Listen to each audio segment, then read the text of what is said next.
So we are grateful to be here today, coming to you from Unity on Vancouver Island, and we are grateful to be on the traditional and ancestral lands and unceded lands of the Nanaimo people, who are part of the Coast Salish people that are up and down the coast of North America and have served this land for thousands of years. And for that, we are truly grateful. Yeah. Yeah. Thank you. Thank you. Thanks for being here. Sure. So there was in thinking about speaking with you today, there was a lot that came up for me. So first of all, the fact that you have been a minister at Unity for quite some time. And I think you started as a Unity teacher, is that right? Yes, I did. An LUT, Yeah. licensed Unity teacher. Yeah. And one of my first experiences of doing classwork at Unity, you were the great overseer. Correct, yes. Of the class. I remember that as like the person that was coming in to make sure we were doing things correctly. And that was the first time we met. And then as I've journeyed on into ministry, you've been such an influence on me as a mentor and somebody that I can draw from that experience. And so today was important to me in speaking with you because of that, but also because you just got back from this amazing trip. So let's start there, because that seems like the fun place to kind of start. Sure. Where did you go? Okay. How long were you gone? All right. And were there some takeaways? Yes. Okay, Thomas. Well, it is my joy to be here today with you. I know that you've been doing these interviews for a little while, and I knew that soon it would be my turn. And so always happy to be spending time with you for sure. The trip that we took was about 5 months long, and my husband and I, Joseph and I, went to India for 5 months. We have been there 5 times before, so this was familiar territory for us. We went to our favorite places, and which includes a couple of ashrams and lots of Hindu temples, Buddhist temples, a Jewish synagogue we went to. So mainly the idea behind our trip is to touch base with as much spirituality as we can. And then we went to Thailand. We spent 7 weeks in Thailand, which is a Buddhist country. So lots and lots of opportunities to learn more about the history and the, especially in Thailand, which is an unbroken history of thousands of years. And then we spent a month in Sri Lanka, where I said, I want to go to the beach and I want to swim with the sea turtles. And so we just hung out on the beach in Sri Lanka for a month. And then we went to Malaysia, which is a Muslim country, and had stayed there for a month and enjoyed mosques and being around a different culture, different language. Wow. Yeah. That sounds amazing. And I'll thank you as well, because we got some snippets from you that I was able to edit and share onto Facebook, and people were able to connect with you, you and Joseph, in that regard. But, as you were speaking, you mentioned that, these spiritual sites, and I'm always curious, and this is even a question for myself, is, did they feel spiritual because they had this feeling of spirituality, or do they feel spiritual because we think they should feel spiritual? Do you know what I mean? Yeah. Like yeah. Which is it? Are we walking into these things going, oh, this is so, Yeah. or are we walking in and then we realize like, oh, wow, there is a energy here, a vibration that is different? Yeah, that's a good question. Just like everything, really, it's what we bring into it, right? We can go into the most seemingly mundane place and have a spiritual experience there. So some of the temples it's just cool to hang out with thousands of people who are completely devoted to what they're doing, and just absorb that. We don't understand. We're not Hindus. We don't understand all the nuances of that. But there's something about being around a group of people that are really dedicated to that. And in Hindu temples, normally they're quite loud. So there's bell ringing going on. There's fire going on. There's thousands of people talking and moving in and out of the temple. In the Buddhist temples, it's very quiet. And so if you're lucky, you slide in there while some monks are chanting or they're doing one of their rituals or something, and then it's just nice to sit quietly, especially because in most of the places we visited, it's hard to find a quiet place. And this is why we go to the ashrams, because the ashrams are they're a physical location that's totally dedicated to the people that are coming there and whatever the spiritual practice is. We go barefoot. There's no vehicles in there. People come there very intentionally to do their spiritual practice. And that's quite a relief to be in a nice, quiet place. Right. So they're coming in with the intention of experiencing that quiet, that stillness, and as a result, then if you're going there, you get to experience that as well, right? Exactly. Yeah. And what is an ashram exactly? Let's see. So it's a dedicated place. It's usually, it can be. Some of them are on a whole island. Some of them are hundreds of acres. There's usually a couple temples there. There's some kind of meeting place.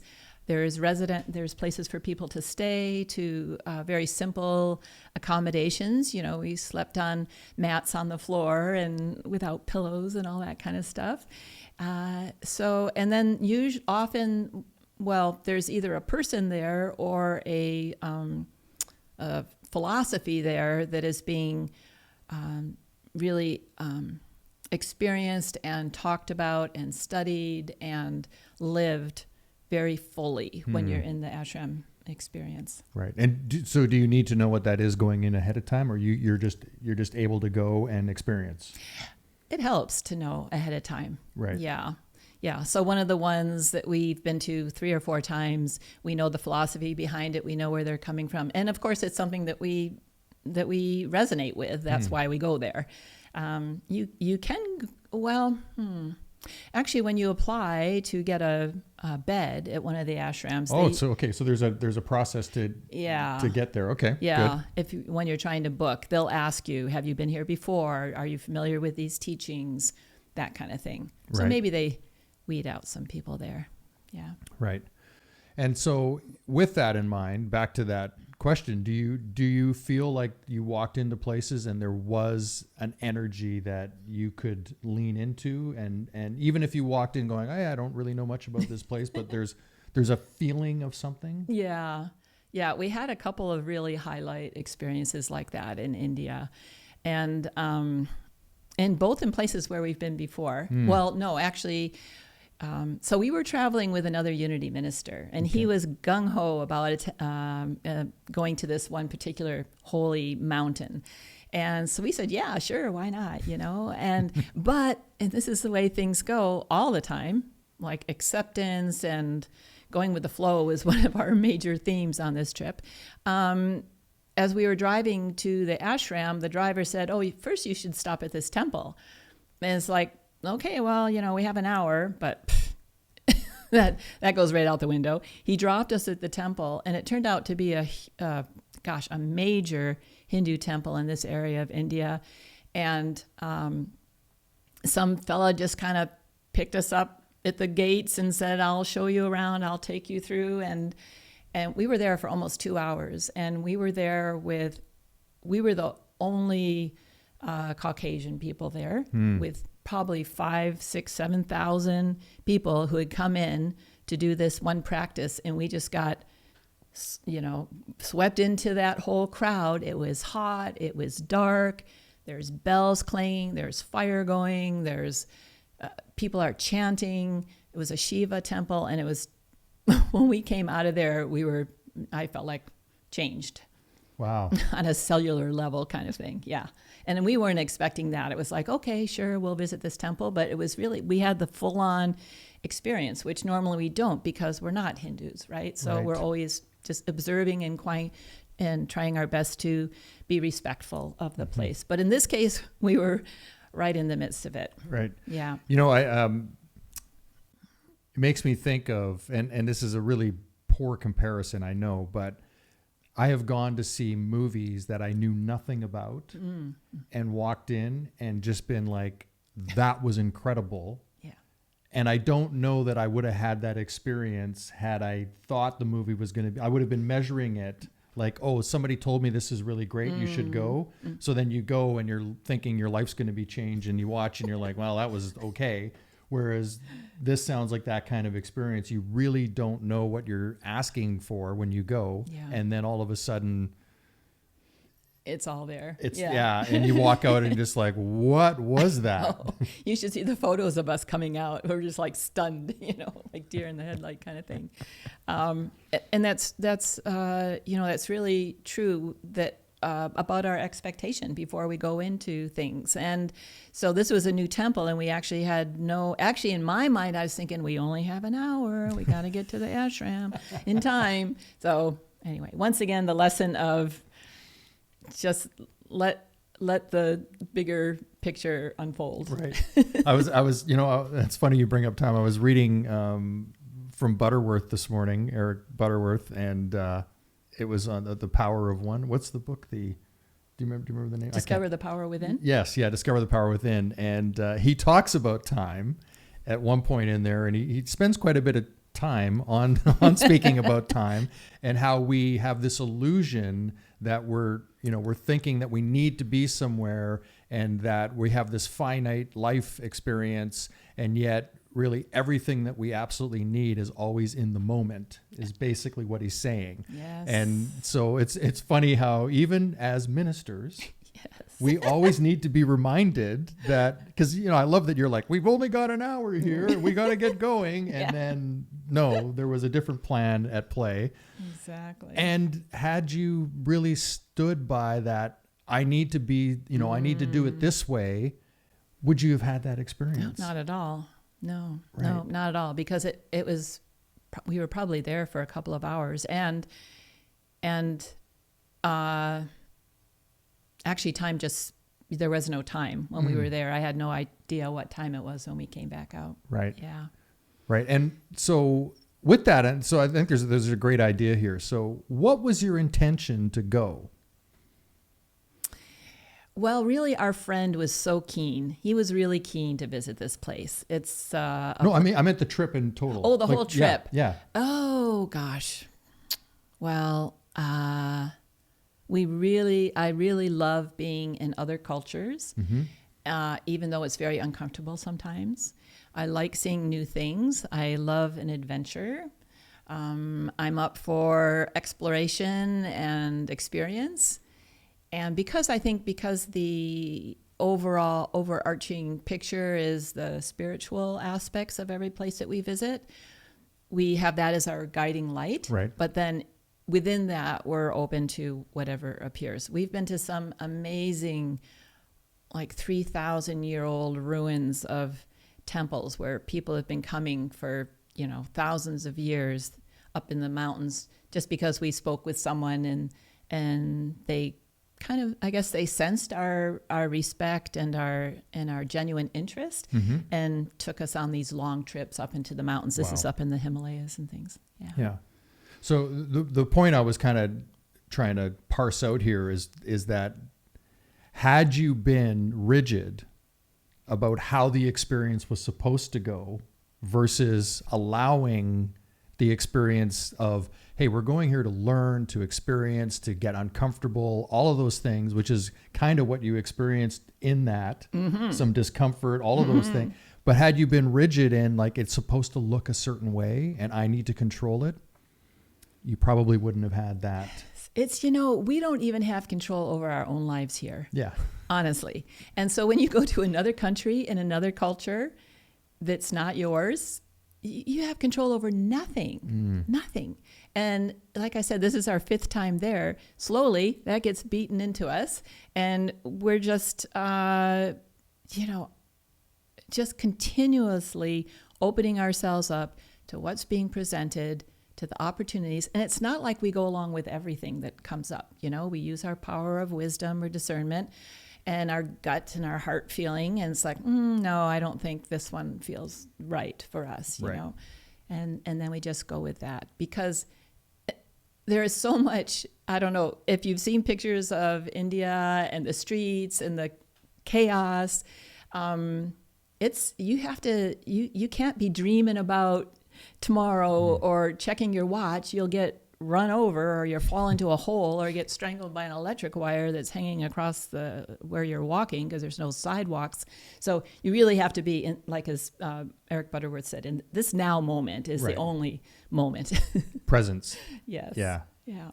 Yeah. I think there's some really great lesson there to just understand that we best serve our lives when we actually allow life to happen.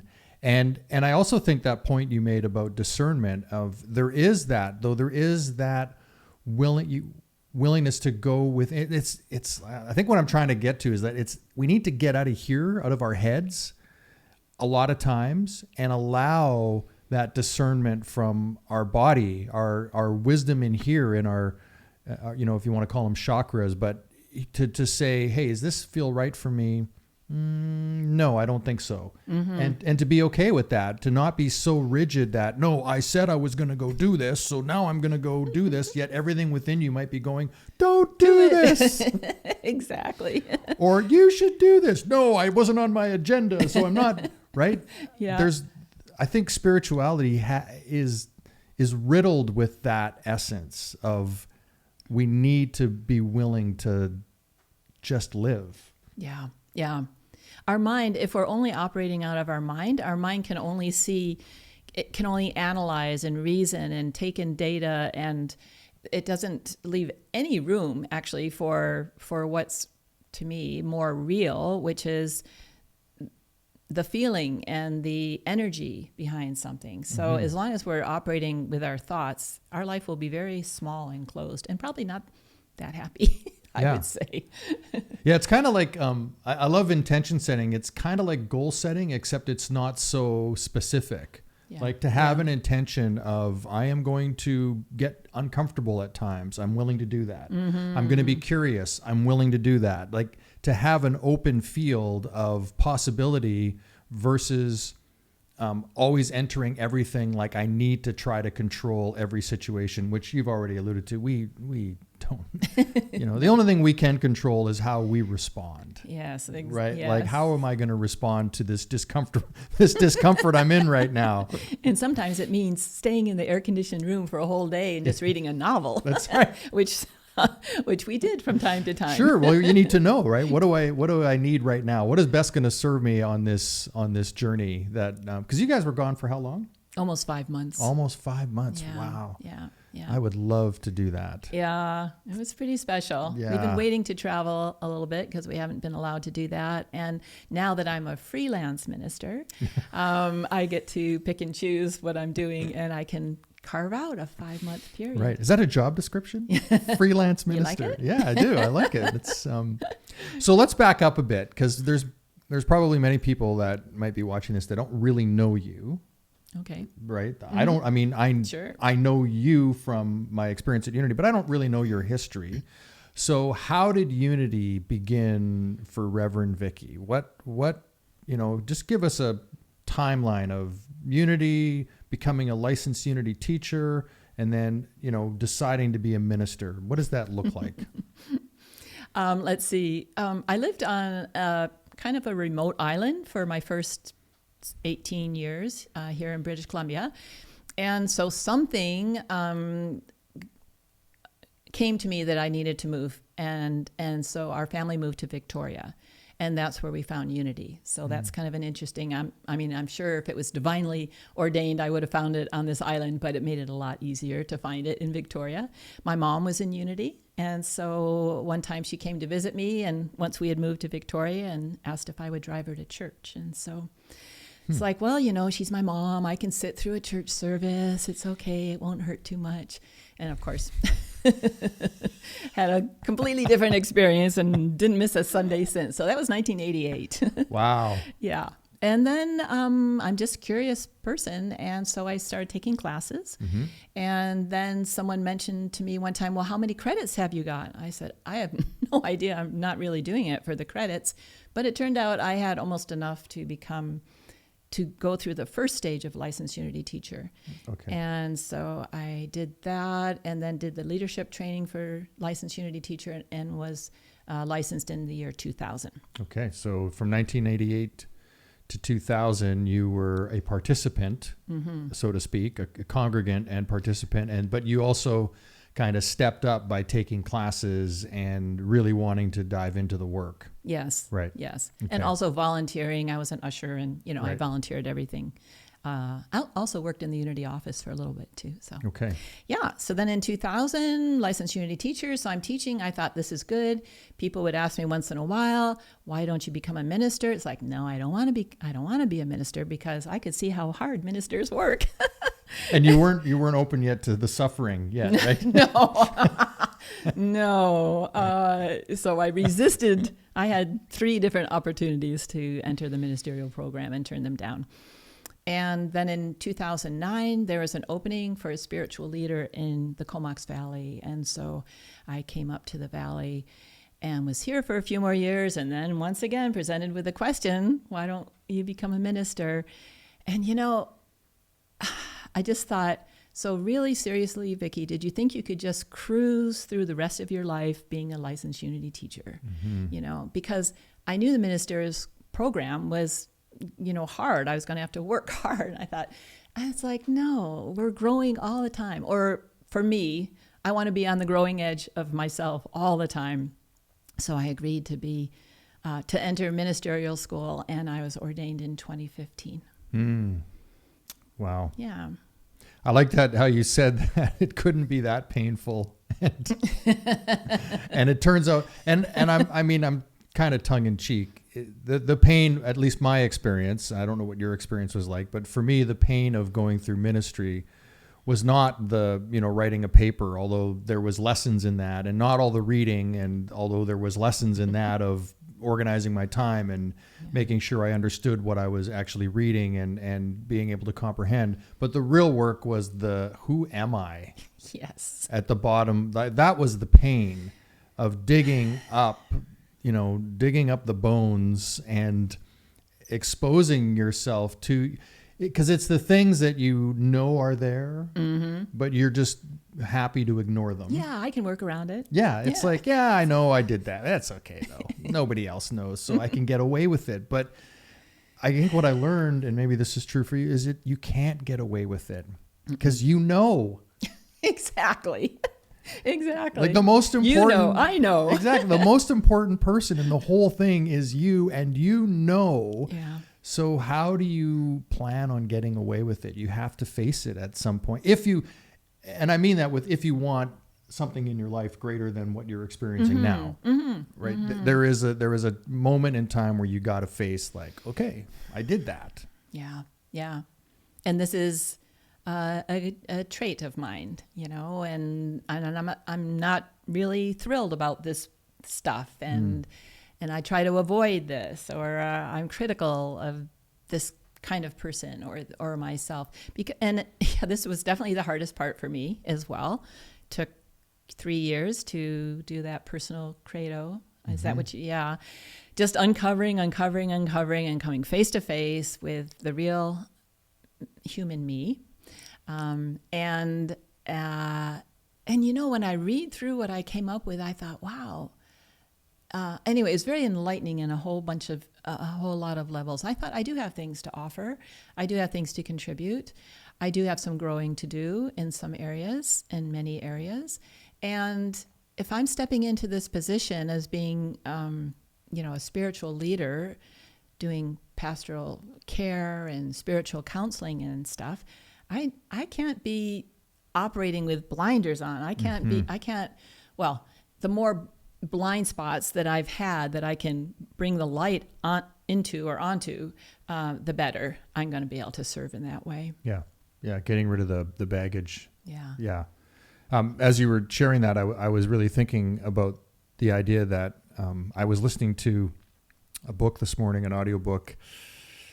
I can't remember the title. Something about CEO. I'll put it in the notes. And he had a quote in there that I liked, or he had a point of interest. Let me put it that way. It's not so much a quote, that the greatest way to learn is to teach, right? And so, you know, I don't know if this is true for you, but for me, I find that the more that I am faced with having to speak publicly or write or share or counsel or be speaking about what I believe to be true, the more I actually learn. Yes. Yeah. Because when you hear yourself sound dumb, yes. then it's like, oh, I can't go around saying stuff like that if I don't know. So then at least for me, I'm the kind of person when I hear it and I'm like, that didn't come out quite well. I need to now go really crystallize it. Like what is it I was trying to say, or what is that point I'm trying to make, and go back and revisit it to make sure I understand it. Yeah. Yeah. Exactly. I mean, speaking every Sunday has been one of the biggest learning curves of mine. Well, this is the other reason why I didn't want to become a minister. 2 reasons. One is that I can't speak in front of a group of people. And 2 is that I cry at weddings. So it's okay if the bride cries or even the groom cries, but it's not okay for the minister to cry. So it's like I can't, because I just get so emotional. So I just can't. I can't be a minister because of that. Well, you know, obviously both of those things changed. But coming up with something to say every week that's, that's real, that's authentic, that's hopefully beneficial or contributing something into the arena that, even one person picks up on, is really challenging. It's really challenging. Yeah. Yeah. Because I have my favorite topics, but after I look at some of my topics and I say, okay, Vicki, it's time to talk about something that you're not so comfortable talking about. Right.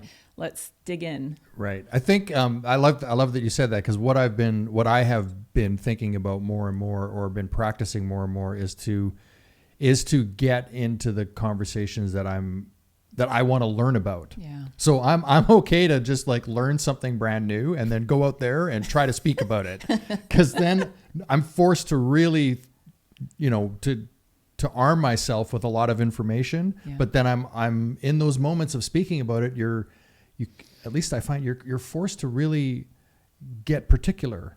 Like, what is it I'm really trying to say here? And you can hear it when it comes out, when it's not right, and you can correct that. But you can also hear when it comes out right, when you're like, oh yeah, that is exactly what I mean. And then it's sort of like, now you really know it. Like, you know it as a truth for yourself. Yes. Yeah. And, sometimes, we can listen to a lecture, we can listen to information, but I don't think that's why a lot of people come to a Sunday service or some kind of spiritual gathering. Well, it's not why what I'm always coming for is the experience. Right. So it could be the music, it could be the prayer, it could be 3 words from the speaker's mouth. So I come trying my best to, I speak from personal experience. Maybe people can relate to that. I'm honest about myself as much. I'm still learning how to be more that, saying, yeah, I got really angry the other day at something that didn't go my way, and threw a little, got into a snit about it. Like, and you do that? Yes, that's what people say. And I say, yes, I do. I'll own it. I want to go back to the trip, because there was something that sparked me. So how do you deal with, I'm going to go on this spiritual trip and I am a minister, so I know what I know. Okay. Well, I do not go as a minister. Okay. And sometimes people say, when I say I've been over there, it's like, oh, you have a mission over there? It's like, no. This culture, and it's interesting because there's no unity church in India. So I think the reason perhaps why it would not find any success is they are already living the unity principles. Like, spirituality and everyday life they are not separated at all. They have the one God, and they have all the different facets, all the different gods and goddesses you may have seen. They're not worshiping those gods and goddesses. They are representatives of the one, what we would call the one power, the one mind. And I just don't know what we would have to really supplement what they're already doing in their own way. Anyway, I don't go as a minister. I really just go as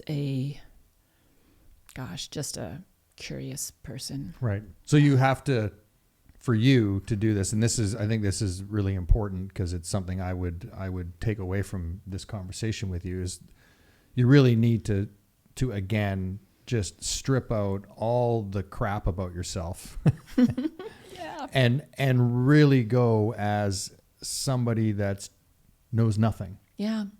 Yeah. So that you could truly be open to seeing new things. Yeah. Because if you go there weighted in all of what I know, Yeah. Just and like comparison, a veil. Yeah. trying to compare it the whole way, Yeah. I can't imagine that you would be open then to really seeing something that could really hit you. Mm-hmm. Mm-hmm. And of course, what you know when you're open is that sometimes you hear things that are really harsh and hurt, maybe not directed to me, or maybe they are. And you see things that just like, I have all kinds of opinions about. This isn't right. That shouldn't be like this. Why don't they do this? How come they do that? So, I mean, all these cultures that we visited are very, very different from our North American culture. And so so sometimes when you go with an open mind and an open heart, you get impacted by that strongly. And sometimes it takes a while to process that. Right. So this being your fifth time have you, your previous experiences, have you noticed that like 6 months later, something kind of hits you? Like there's a reflection or something that comes up? Because I would imagine, I've never been to, I've been to Africa, which even today still, there's moments where I'm like, oh, now I remember that feeling I had there. And, I can't put an idea forth now, but I just know there's these moments where I'm like, oh yeah, that is a reminder. And do you find that happens every time you go? Yes. Yeah. Our first trip was in 2005. Right. So this has been a big part of our lives for quite a long time. So there's things like, I was visiting a friend in Ontario. We went to Niagara Falls, and on the way back, she goes, "Hey, there's a Hindu temple here. Do you want me to drop you off?" And I went, "Sure," and so it's just like, just the smell, of the incense and the heat and the statues and stuff. It's like, oh yeah, or if I smell food, different, like Indian food, or if I'm around a lot of Indian people, those things all kind of come rushing back. The one thing I did on this trip that I don't think I've done before, I was just getting so many insights and experiences, and I would make little note. I had a journal. I have a little note, something somebody would say or do, or something that I would observe. And I thought, when I come back, I'm going to take a personal retreat by myself in a secluded place and go through all of these things and just revisit them.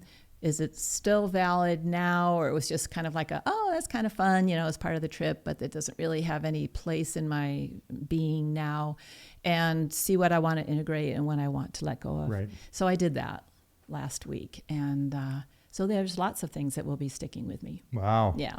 That sounds great. That sounds beautiful. Yeah. What's next? Oh, golly. For the freelance ministry? Well, I have been offered an opportunity that I'm still pondering right now in a way to serve Unity. I'm still the mentor minister for Unity of Calgary, so I'm back in with that group very, very happily. Doing some writing. I want to, there's an offshoot of one of these ideas that I was exposed to was, how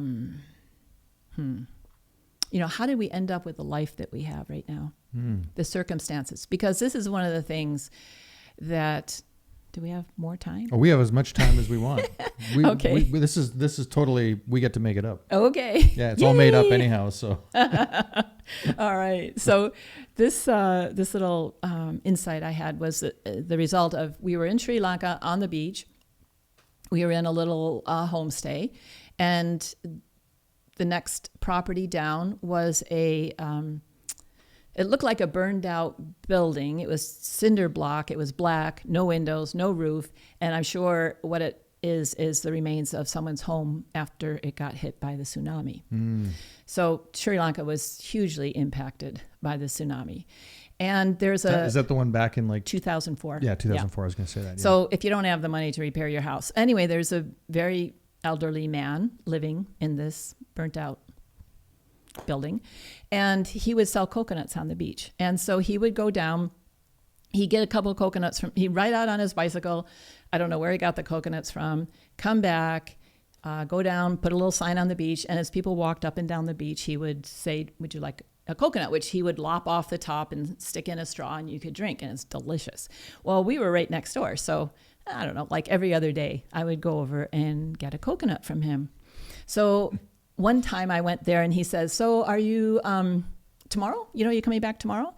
And I said, no, we're leaving tomorrow. He goes, oh, okay.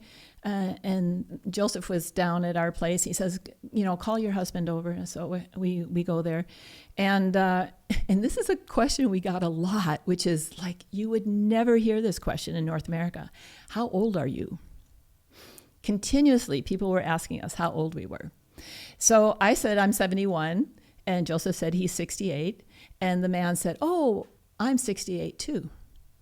And it's like, it struck me in that moment. Look at the difference between these two lives. Here, this 68-year-old man is living in this wreck of a house, selling coconuts on the beach. Joseph is born in Canada, and here we are traveling, obviously, doing well for ourselves. And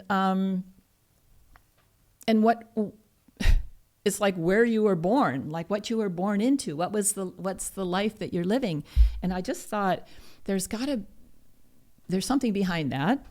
Everyone's born in a different location. It certainly made me feel very, very grateful to be living in the culture in the country with its things that aren't perfect and aren't right, just like Sri Lanka and Thailand and all those places as well.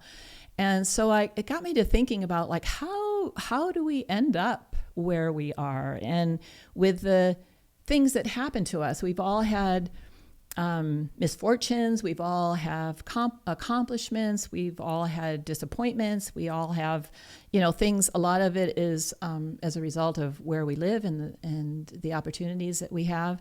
And anyway, so this is what I'm thinking about these days. Wow. So that's great. And here's what I'll say to that. Okay. I have many questions about this too. So one of the challenges I have at times, especially when I'm getting ready to do a talk or I've been taking notes or writing my thoughts out, I find it very easily to come from a place of we are all one, and this idea of oneness. And what you've just alluded to is the stopping point I have for all of that.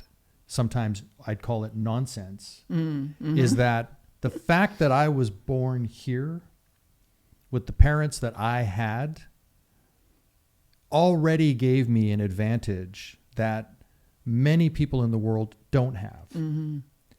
And it's sometimes it's so hard for me to sometimes look and get up and speak in front of people about the potentiality in their life, when for me it's been like, I can look at my own life and go, what hardships have I really faced? I've had them. I've had relationships that have crushed my soul at times, right? So I've had these experiences. I've gone through various stages of addictions.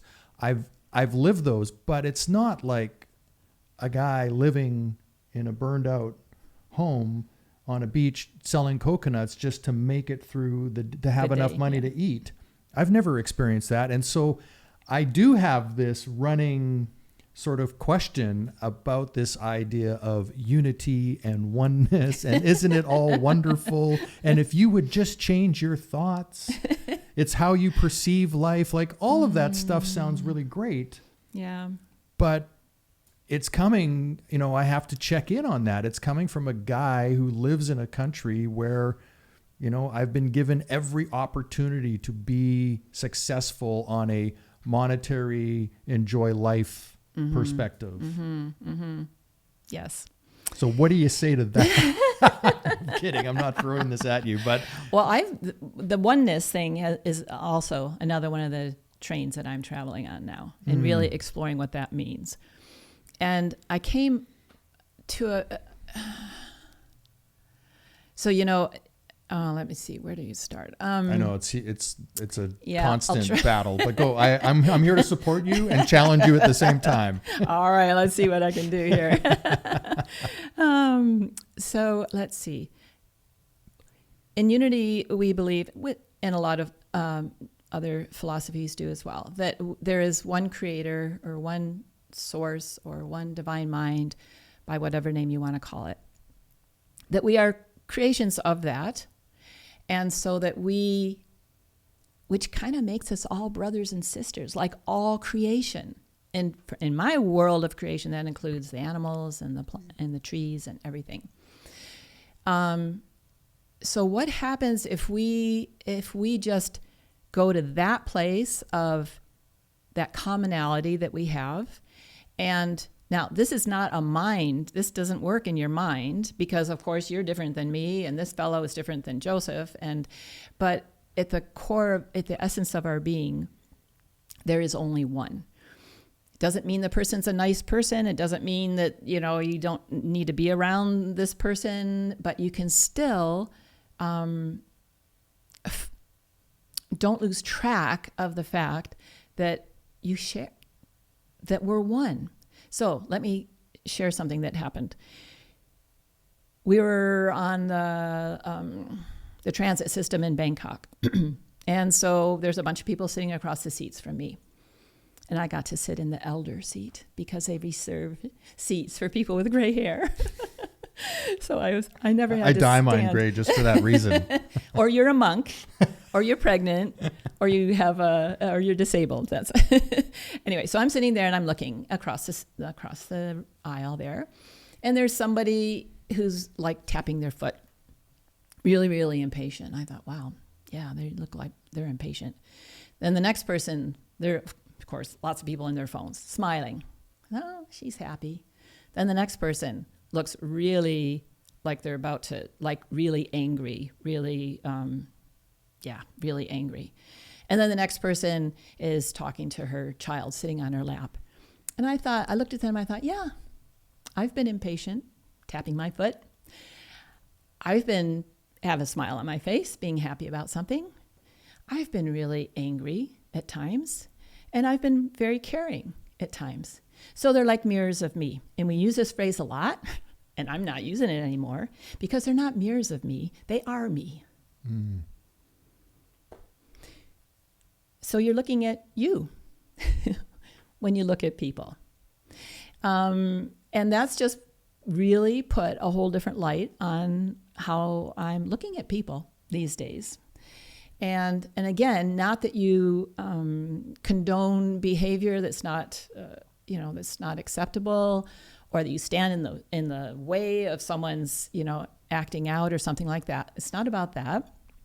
It's just about, as soon as we step into judgment and criticism, and you shouldn't do that, or you should be more patient, you shouldn't be so angry, deal with your anger, blah blah, all that kind of stuff.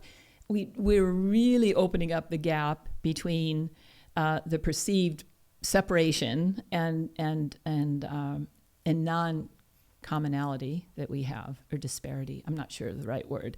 And that does not help any situation. It does not contribute to the healing of our planet and our relationships with all living life on our planet.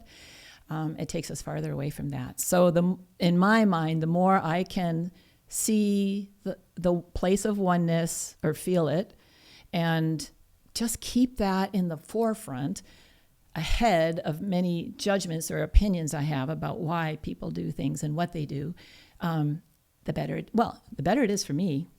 Right. And I'm assuming that my energy is also better that I'm putting out. Right. Thank you. Yeah. Would you say then that oneness is not sameness? No, I don't think so. No, I mean, on the physical plane, we're all different. Yeah. We're all different. I mean, there's so much about us that is the same. Yeah. Right? Obviously. Yeah. Cellular biology, all of those things. There's Yeah. so much about us that is the same. Yeah. But it seems like there's also some really important pieces that are very different. Different. Yes. Right? Yeah. And they kind of trump that idea of sameness. Yeah. So oneness and sameness are not the same. No, not at all. Not at all. No. And so this idea of a mirror versus they are me, would you say that, because I heard this from a writer I appreciate a lot that said, you know, when he was crafting poetry or lyrics, he always viewed it as everybody was just a reflection of him. Mm-hmm. Is that what is that kind of the same, or is there a difference there for you? Well, for me now there's a difference Okay. because the reflection, see, they're showing up how they're showing up. A mirror presumably is showing the complete thing, right? The other person completely. So I'm not saying that they are that I'm just like them, right? Which would be, I think, a mirror. We're the same. I'm just saying that it's not a reflection. It's real that we are actually one. That we are sharing this spaciousness of the one. Right. It's very hard. It's not easy to put. Yeah. No, I know what you're.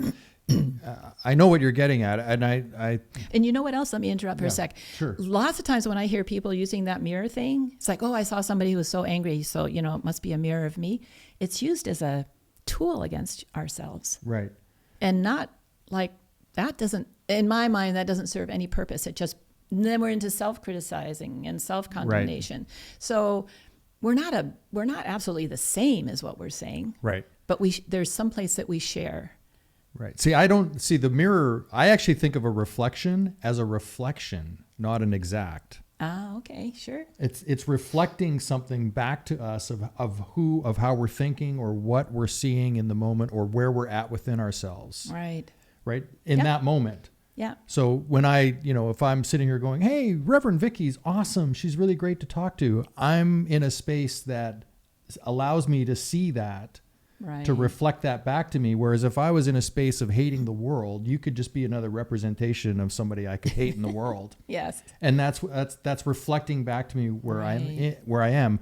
But the idea of oneness, which I love that you brought in the animal world and nature and everything that is living, is what I like to think of as life wants more life. Because in every one of those examples, every living species is always looking to grow its species. Exactly. Yes. Right? They're always like, and I think of this just like with blackberry bushes in my backyard. No, seriously though. That's an example of they weren't gone. I mean, somebody brought them over here. They weren't indigenous to this land. And I mean, there were a type of blackberry that was here, but it's not the one that you see taking over forestry, right? Yes. They were brought here and they're like, what? Let's go. Yeah. Right. But if you think of every animal, every species, every living thing, it wants that experience of life. Yeah. And that to me is the oneness.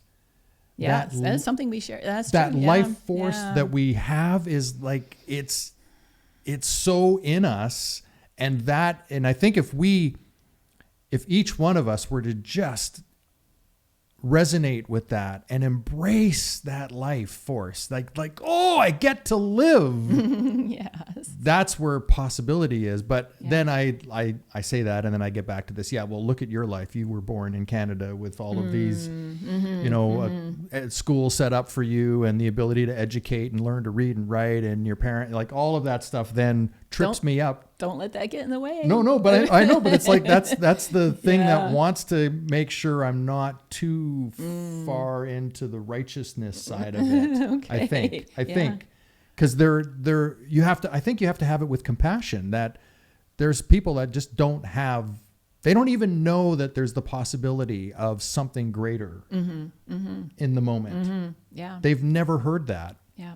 This came to me, I can't think of I'm not going to remember his name. I had a gentleman on my podcast years ago, and he was from Africa. and he lived in basically a shanty town. And when he was 12 years old, he saw a video. I forget what the video was called, about basically that you could be anything you wanted to be. Yeah. And he didn't know that until he saw this video. And he said to himself, I am going to America. Right. And I am going to have a different life. And that was when he was 12 years old. And by the time he was 18, he saved up the money somehow to get a trip to America. And now he's here. He's actually a minister down in California as well. And I had him on my show a couple times, and he was just he was a person that he gave me that example that, so at the same time as I go, I was fortunate with where I live. He's an example of somebody who didn't have what I had, but saw the possibility that he had some say in his life. Yeah. Phineas is his name. Oh, okay. Yeah. And he had some say in his life, and he was going to own it. Yeah. It's and I think that's the reason why we should never hesitate to speak about these things in a respectful way, no matter where we are, because we don't know when it's going to be that one line. It's like, really? I can do anything with my life that's going to totally change the course of someone's life.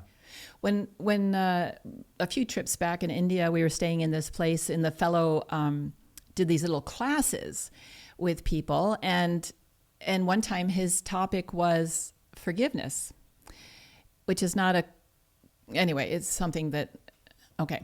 And he asked me if I would speak to his group about forgiveness. So I've spoken about forgiveness lots. I do forgiveness workshops.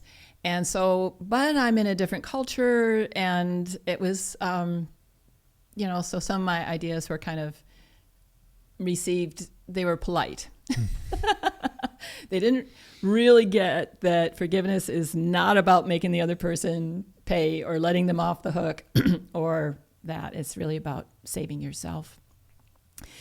But one of the people in there was speaking with me, and we got to talking at a very, deep level, and it was really wonderful. And we kept in touch. And about 2 years later, he sends me this little text, and he goes, I found the most amazing book. This book has changed my life. I've reading things I never even contemplated before or knew. My whole life is different. And I said, wow, what book? I want to read that book. And You Can Heal Your Life by Louise Hay. This was a new book. So I got this book when I was like 25 years old, Right. And so, yes, I have had the opportunity to think about that for a long time. Whereas I went and bought a whole bunch of copies and sent them off to him, and the follow-up books as well. Changed his life. Yeah.